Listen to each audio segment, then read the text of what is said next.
муаррифии аввалин маҷаллаи кӯдакон ва наврасон дар вилояти Хатлон бо номи Ғунчаҳои Хатлон дар қасри фарҳангӣ ва марказии иттилоотии шаҳри Бохтар бо иштироки намояндагон аз мақомоти иҷроияи ҳокимияти давлатии вилоят, намояндагони раёсати маорифи вилоят, шоирон, сармуҳаррирони якчанд рӯзномаву маҷаллаҳои вилоятӣ ва навқаламону наврасоне ки аввалин чакидаҳояшон дар нашри аввали ин маҷалла рӯи чоп омадааст баргузор гардид.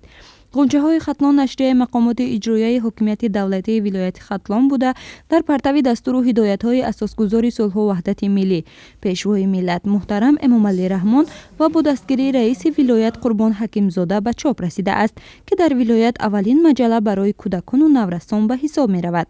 Носирҷон Маъмурзода, сардори шуъбаи иттилоотӣ таҳлилии ҳукумати вилоят, зимни суханронии худ қайд намуд, ки ин нашрия дар ҳошияи озмуни ҷумҳуриявии фуруғи субҳи доноӣ китоб аст ва ҷалби наврасон ба китобу китобхонӣ ва эҷодкорӣ таҳия гардидааст. ҳадаф аз рӯи чоп омадани нашрияи вилоятии кӯдакон ва наврасон Ғунчаҳои Хатлон таблиғи сиёсати хиратмандонаву созандаи пешвои миллат, рушди ҳамаҷонибаи насли наврас, баланд бардоштани завқи эҷодии кӯдакону наврасон, инъикоси ҳаёти иҷтимоиву фарҳангӣ, дарёфти истеъдодҳо, инкишофи ҷаҳони маънавӣ ва дар рӯҳияи ватандӯстиву худшиносӣ тарбия намудани онҳо мебошад.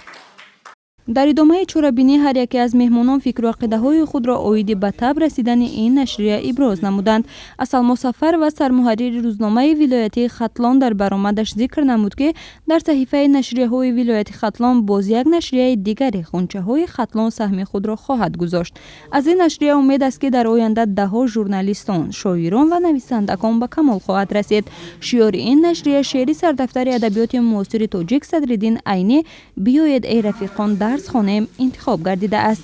Мадина Мусулмон ва хонандаи синфи сеюми муассисаи таҳсилоти миёнаи умумии рақами 1 шаҳри Норак мебошад, ки аз давраи хурдсолиаш ба эҷод кардан машғул аст ва аллакай шеърҳои эҷодкардааш ба чоп расидаанд. боиси ифтихор аст, ки дар нашри аввали рӯзномаи Ғунчаҳои Хатлон эҷодияти ман ба нашр расидааст.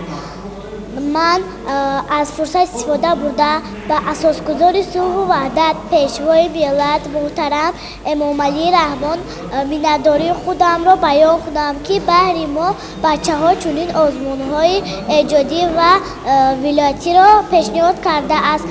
дар ин чорабинӣ боз хонандагони муассисаҳои таҳсилоти миёнаи шаҳри Бохтар иштирок доштанд, ки аз муаррифии ин маҷалла шоду хурсанд гардиданд ва ҳангоме ки бо матлабҳои ин маҷалла ошноӣ пайдо намуданд, чунин гуфтанд. маҷаллаи бачагонаи Ғунчаҳои Хатлон бисёр хонданбоб аст. мо бачаҳо ба ин маҷалла ниёз доштем ва шод ҳастем, ки соҳиби чунин маҷаллаи бонуфуз гаштем. хусусан саҳифаҳое, ки бо забони англисӣ саволу ҷавобҳо дорад, саҳифаҳои расмдор ва афсонаҳо ба ман хеле маъқул аст. тавлиди боз як махзани донишро ба ҳам ҳамсолонам муборакбод мегӯям.